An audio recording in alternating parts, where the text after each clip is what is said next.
தமிழக மக்கள் அனைவருக்கும் எதிரி வணக்கம்.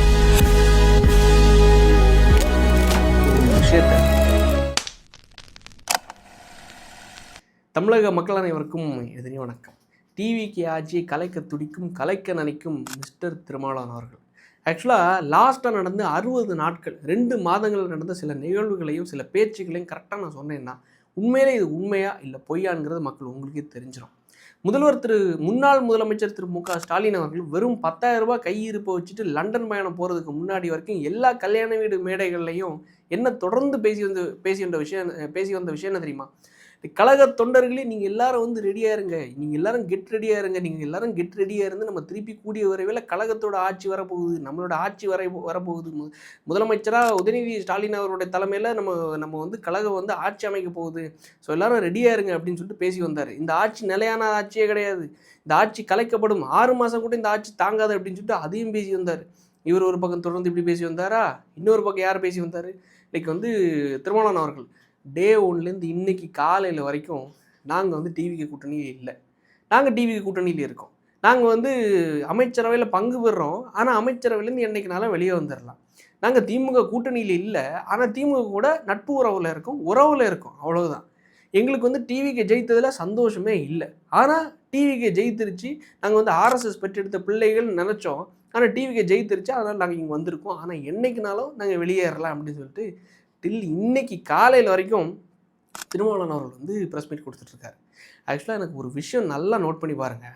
ஆரம்பத்தில் மே 4ஆம் தேதி ரிசல்ட் வந்த அடுத்த நாள்லேருந்து இவங்களோட திட்டம் என்னென்னா, திருமாவளவன் அவர்களை பொது முதலமைச்சர் கேண்டிடேட்டாக நிப்பாட்டிட்டு டிஎம்கேயும் ஏடிஎம்கேயும் ஒன்று சேர்ந்துடலாம், ஒன்று சேர்ந்து எந்த அலிகேஷனை வராது, இவரை நிப்பாட்டினா, ஏன்னா மதசார்பற்ற கூட்டணி கட்சியோட தலைவராக இருக்கார்.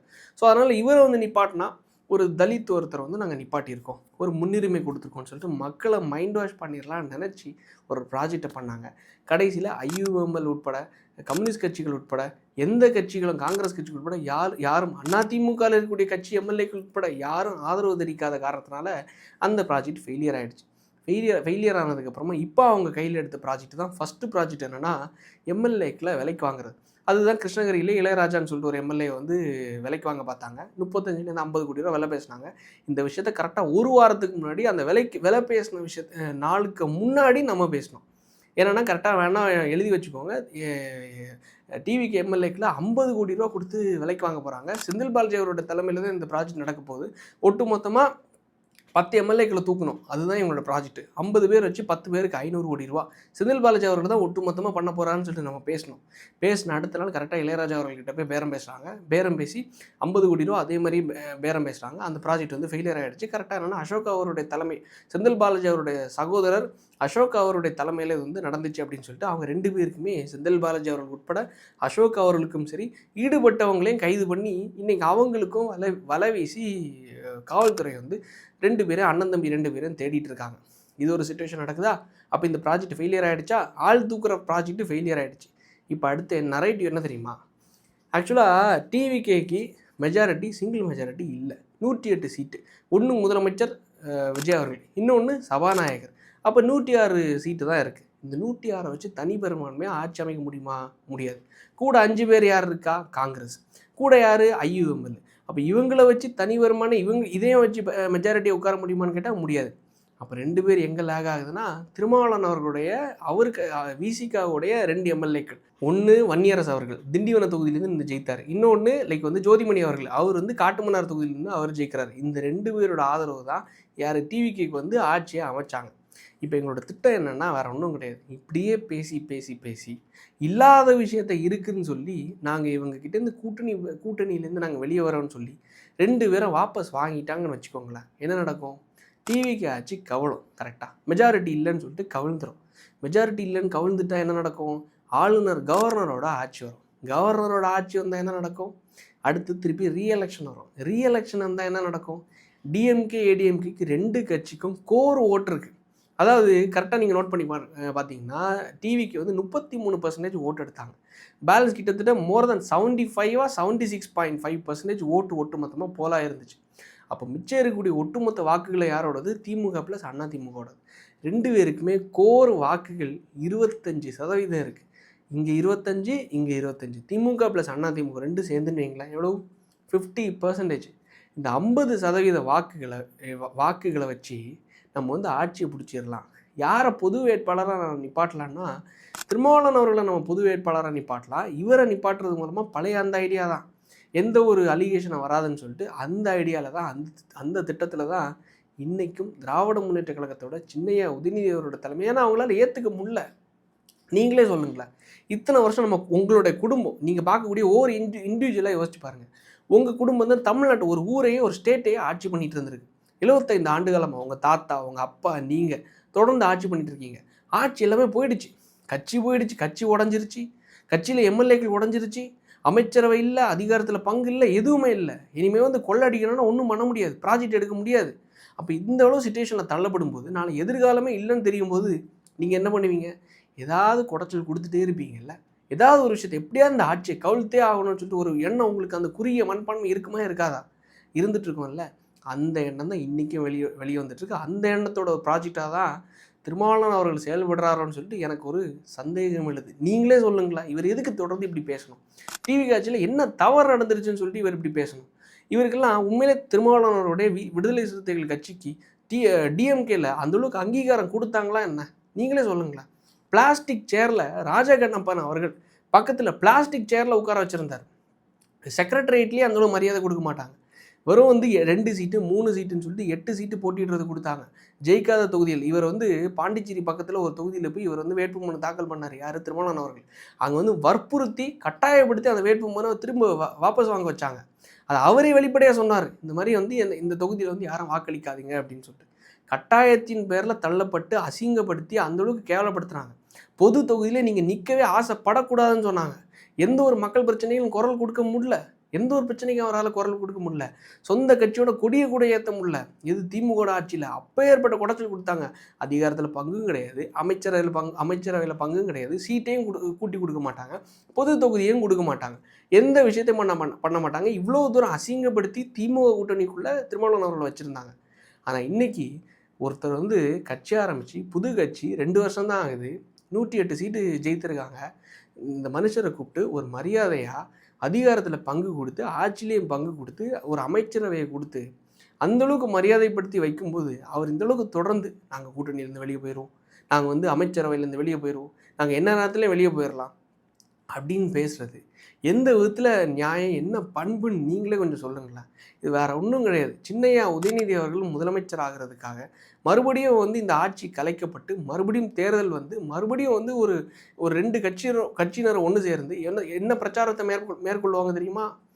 இவங்க வந்து ஆர்எஸ்எஸ் பெற்றெடுத்த பிள்ளைகள் பாருங்கள், பிஜேபி இவங்க ஒழுங்காக எதிர்க்கவே இல்லை.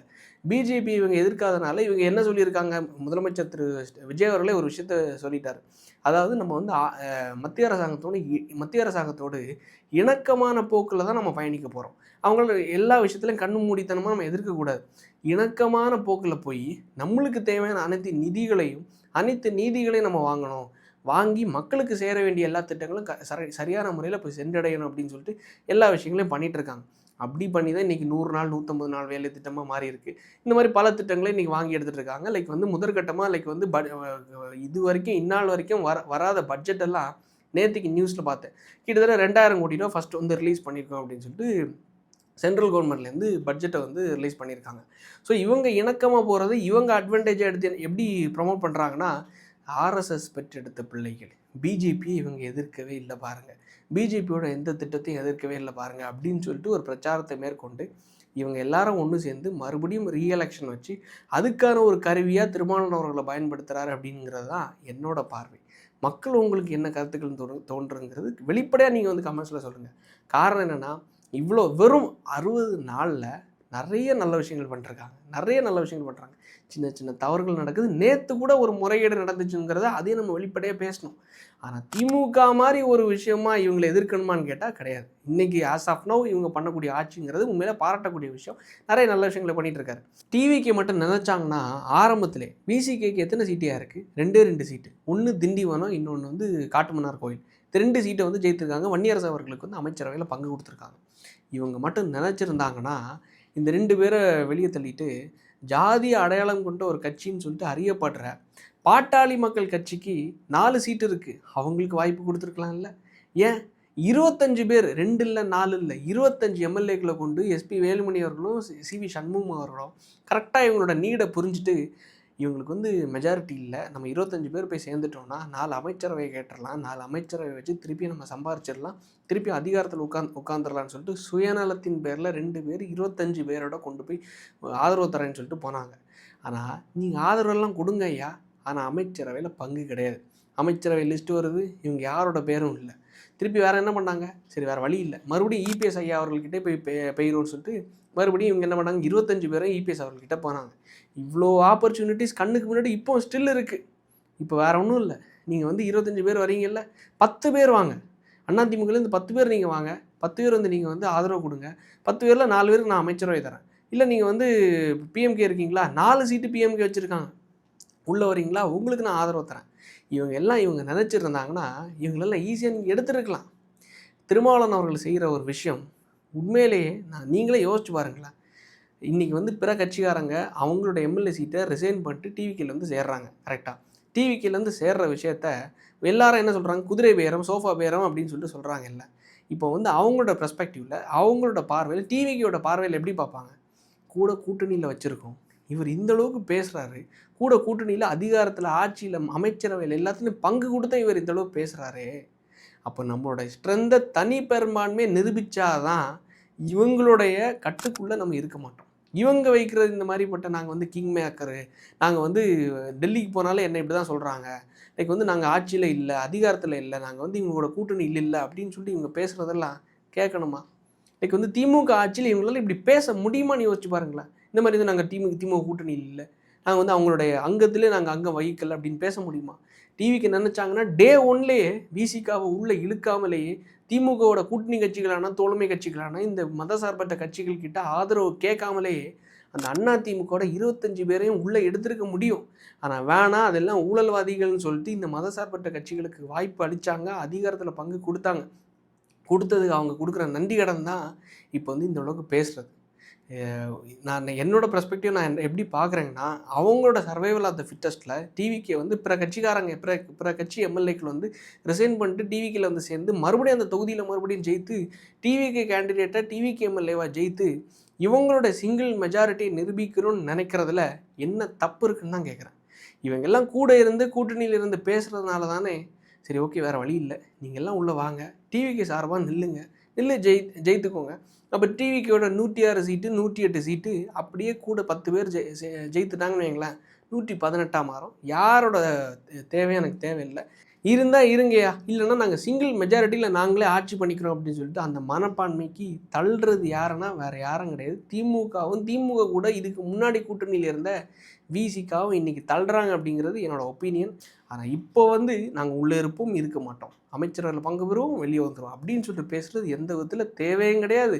அதுக்கான இடத்தையும் முதலமைச்சர் திரு விஜய் அவர்கள் கொடுக்கவில்லை என்று நான் பார்க்குறேன். மக்கள் நீங்கள் எப்படி பார்க்குறீங்க, உங்களோட கருத்துக்கள் என்னங்கிறதையும் மறக்காமல் தவறாமல் கமெண்ட்ஸில் சொல்லுங்கள். நாளைக்கு அடுத்த வீட்டில் சந்திப்போம். நன்றி, வணக்கம்.